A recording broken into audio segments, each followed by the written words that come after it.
And so as we have this discussion and we get to these points where it does get, you know, a little heated when you start thinking about it, do you, as a teacher, as people who've been doing this for a while and seeing since Columbine this continue to happen, are you frustrated? Are you hopeless? Are you hopeful? Where is your mind right now as we stand today? Well, I mean, coming from the students, they want to see action. They, you know, I follow my lead, just like a colleague said earlier. You can't lead them. You want them to be able to reflect in their own way too, and they are dumbfounded by what is going on. They do not feel like teachers should carry. They feel like psychologically that would be a lot for them just to even think about, and the situations and scenarios already that are so violent in schools, you don't want to add that into it. It could be harder for first responders showing up now if we have that situation involved as well. It's very frustrating because it is happening more often, and it is putting on that face again and going back into your classroom and telling them we are safe. And it's harder to keep telling them that because we need things to be done. Sensible gun reform, absolutely, but that's not just it. There's this festering of violence that we're just allowing to happen when we don't do anything, and just adding the opportunity for teachers to carry who don't sign up for that and aren't trained for that. I understand, and I definitely respect the experience that you guys have and the comfort level that you have with that. Many of us do not. Right. And I know that the president had said that he wanted to make sure anyone that carried a gun had the proper training and that sort of thing. But you're saying from your perspective, But even from my own friends who have served 2 tours, they go through these trainings. They lead their men and they lead their women. And even when that time comes, they have a hard time. They hesitate. They hesitate themselves. And then if you think about what you'll be armed with and the massacre weapon that could be coming in, I don't know how those odds really work out to be the best scenario step for right now. All right, thank you. The biggest thing that strikes me is, I mean, Columbine happened and tragedy and everybody was up in arms and then it went away. And then the next one happened and everybody was up in arms and it went away. The one that I sort of lost hope on was Sandy Hook. When Sandy Hook happened and nothing happened afterwards, nothing, our politicians in Washington decided it's okay to kill children and we're not going to do anything about it. And that is disgusting. That is, if that was okay, if Sandy Hook was not going to be the thing that made things happen, then I have no hope for this current crop of politicians. And it's time to get rid of them if they aren't going to do their job. Washington has become so politicized, so partisan. I am sick to death of memes running our country. You know, this is not a 2-sentence issue. This is life and death for children. For little kids who shouldn't even know what the heck a gun is, quite frankly, let alone have to worry about them coming into their school. And when we went through Sandy Hook and did nothing, I lost all hope that our politicians would ever solve this problem until we get new politicians in there, because the ones we have now just aren't doing it. Is there anything that can be done without politicians?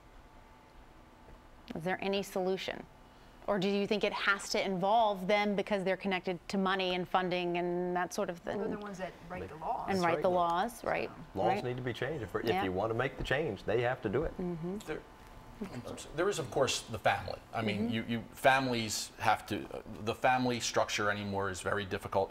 There's all different kinds of families, broken homes, kids who, because of socioeconomics, mom, dad might not be together anymore, or they aren't supervised because somebody has to work 2 jobs just to make ends meet.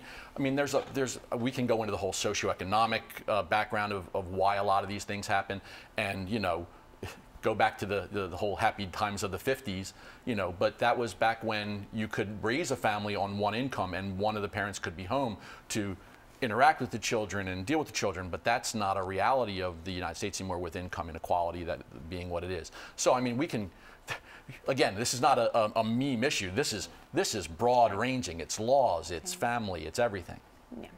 You had something? Just 2 quick points. One, I'm hopeful for the students. I believe we can look through history and see how student-led movements created, at the minimum, dialogue, at the maximum, you know, social change, you know, civil rights movements, etc. And then 2, I'd like to see something perhaps start locally. You know, it might be more difficult to do it nationally. Philadelphia tried to enact if a gun is lost or stolen, reported. We know it was fought back, but I think if it can at least begin locally, local towns taking the lead and being willing to take the courage on this, then we might see small change, which might not be acceptable, but it's something. So on a national level, I'm not as hopeful, just as you stated. After Sandy Hook, I said that right. I lost all hope as well. First graders and second graders, I didn't have any confidence in our politicians. Yeah, and then you, yep. Yeah, I was just going to say, I agree with you that it's got to be more local than national, because I don't have any confidence in what's going to happen at the national level. I think what's going to happen is politicians are going to wait for this to die out, like they've done on every other gun legislation or any other safety legislation. When my kids asked me the other day, what can we do? What can we do? I said, go home and tell your parents to pick up the phone and call up their local legislators and ask them, what are you doing to keep my kids safe? Because that's the thing we have to approach this from that point of view. People are sending their precious kids off to school, and they don't know if they're going to come home again or not. And I don't want to be dramatic here, but when you see Sandy Hook and when you see what just happened in Parkland, when you listen to the parents after what happened, they said, I kissed my kid goodbye, and I didn't know that was going to be the last time. I think people need to look at from that point of view and say, what am I going to do? Individual parents, what am I going to do to make sure that my school demand that they have security guards, that we have mental health counselors? They need to demand it. If everyone picked up the phone, things would change. And you, and then you. Yep. Just two quick things. Our Constitution allows for, if the federal government does not help solve the issues, then the states in the power have the authority to do that. It's in our Constitution to do that. So we can start local. Why it doesn't happen? We go back to the original. It's politicians. We talked about making our schools safe. Just before I came here, I watched a video in Indiana where they spent $400,000 to secure their school, which included gun-proof doors, bulletproof doors, bullet-resistant doors, a system where they can release smoke in the building to disorient an intruder. It was $400,000. Who's going to pay for that? We can't get them to buy books for us to make our schools stronger. Where are we getting that kind of money? Yes, and then yes. You had something to say in the back, or no? Just around the Sandy Hook, that the teachers have been very vocal that were there on that day, and they have come out and told their senators that having a gun they feel like would not have helped them, and that would only have made it worse that day. And they have been very vocal about that, and I think we should listen to those who have experienced this. At my point, my colleague here spoke on reference to how fortifying the schools. Now we got to reverse incarceration. We're here to teach, motivate our kids to learn and be better than us. In this situation here, now we got reverse incarceration. Our kids are in school and they're like in prison. I got my doors, I got the detectors, I got metal detectors and all that. And a little kid walked through, beep, beep, beep, beep, beep, have no clue on the situation. What we're checking you for, how you tell a fourth grader, I'm checking you to see if you have any weapons on you. Now he's in school, and like I said, reverse incarceration. They're incarcerated in school. It's supposed to be freedom to learn as you will. Yes, sir. Yeah, and to kind of go along with that, we want the kids to respect us, respect what they have being in school. We don't want them to fear being there, and I feel like it can go to that level where the kids feel like it might not be a safe place to be. That we've made it this almost prison-like atmosphere where they're not respecting their teacher out of just being an adult and being an authority and being an expert in an area, but they're fearing them because maybe they have a gun or maybe something else. They're there, and it is not any fault of any of the teachers. They're already there. They're there because of all these mass shootings in our schools. They're there, and I love hearing all the different points of views, and I think we're all on the same page that something needs to be done. What is it? Our politicians aren't doing it. Our federal government's not doing it. Our local politicians aren't doing it. What are we going to do? We have a great responsibility. When you send your kids to my school, I'm telling your parents I'm doing everything I can to make sure they come home safe. And in many schools throughout this great nation, that's not true. Well, you guys have wonderful points of view. Thank you for sharing them. If there's anything that you just had kind of on your mind that you wanted to say too before we wrap up, now is the time to say it. Yep. Mine's on the gentleman who was the law enforcement officer at the school who was being ridiculed on that situation. And I don't know his whole dynamics, but for him to walk in, like I said, with a small caliber gun compared to somebody with a fully loaded situation there, You know, we down to him about he cowered away. What about his family? He going home to his kids. And so your point is that there are two sides to that Yes, story. absolutely. Because I mean, I got kids home. I get shot. Who's going to take care of my family? I'm pretty sure that may have went through the guy's mind at that time. And it's kind of boggling in reference to putting all the emphasis on him. He cowered away. Yes, I understand he didn't perform his job like he supposed to, but the caveats on how did he feel compared to a child who had a mental situation, broken home, mother just passed away. They said something about a young lady he got pushed away from or so forth and there. But it all comes around the same thing: education, and work with the children, tell them that there's always another avenue to work, getting out of the situations that you're in, and be better than us. Yes, sir. And that's a point well taken.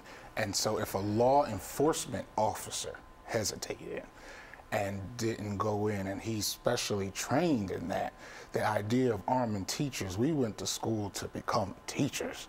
So even taking us through a 6-month something, I think is a terrible idea. If law enforcement has, and then we're hearing reports that there might have been 3. So the idea of arming us just makes me extremely nervous, because if someone who's specially trained to diffuse the situation, I know it might not be the norm, but the exception, but that's one huge exception down there in Florida with this individual. Yes, ma'am. Can I just say, please, parents, don't give up on this. Don't let this be a 1-week issue and then we forget about it. I hope that the kids in Parkland are going to keep this issue in the forefront, but they can't do it by themselves. And if we turn around after Sandy Hook, I felt the same way as you guys did. I thought if anything was going to turn this thing around, it would always be in people's mind. If the parents don't keep this on full force, this thing is going to die. And it'll be, and the next school shooting, we're going to do this all again. All right. Well, thank you, guys. Yes, did you have something else you wanted to add before we go? There was just one, I think there's some, my husband uses the phrase, there's too many armchair dirty Harrys out there who have this idea like, if I was there, I would have done this, and I would have done this, and I would have, mowed that animal down and that sort of stuff. And first of all, as soon as you start referring to another human being as an animal, then I don't want you to have a gun anyway, because that's another human being there. That a person who has a problem, a mental problem, but that's still a person. And anytime you have somebody who gleefully talks about harming another person, all right, he gleefully came in and did what he did. If you're going to be gleefully trying to take him out, then you've got a problem of your own, and you're the last person I want with a gun. One of the things when I've ever spoken to a police officer is the thing they dread more than anything else is having to use their gun. A police officer, people don't want to use their guns. So if you're talking about these people who are like, if I was there, I would have done this and I would have done that. No, you wouldn't. And if you would have, I don't know if you should have been there in the first place. Yes, parting thought? The training that we've had is if you can run, you run. If you can't run, you hide. And if you can't hide, you fight. And I feel like teachers with guns, no matter how trained you are, it throws off the balance of that. Like if fighting is the last choice, but you have a weapon, when do you leave your responsibility to protect students if hiding is your only option, but you have a weapon? Like, do you now leave to fight? I think it sort of throws out of whack that whole run, hide, fight scenario. Yes. I'd just like to say this. Yes. I agree with my colleagues here. I'm not saying arm every teacher. I'm not saying that. I'm speaking on behalf of myself. If I can save one life, then I'm willing to do that. I'm not saying every teacher needs to do that. I'm saying that I'm ready. I agree. You will never know until you stare down the gun, and I have done it. You'll never know what you can do. And I agree. I am fortunate for all the years I spent in the military and in police. I never had to take someone's life. And I am pleased with that. And that's not what this is about. This is about saving lives. Great. Thank you guys so much. That was really, I wish we could run the whole thing on television because I think it's so illuminating and interesting. But thank you for being candid. Yes. The new political coalition right here. Right, yeah, we're just going to let you guys fix it, please. Yeah, it's just, we just need people to sit down and talk, I think. It helps. So Well, thank you very much. Yeah, this is great. Thank you for being here.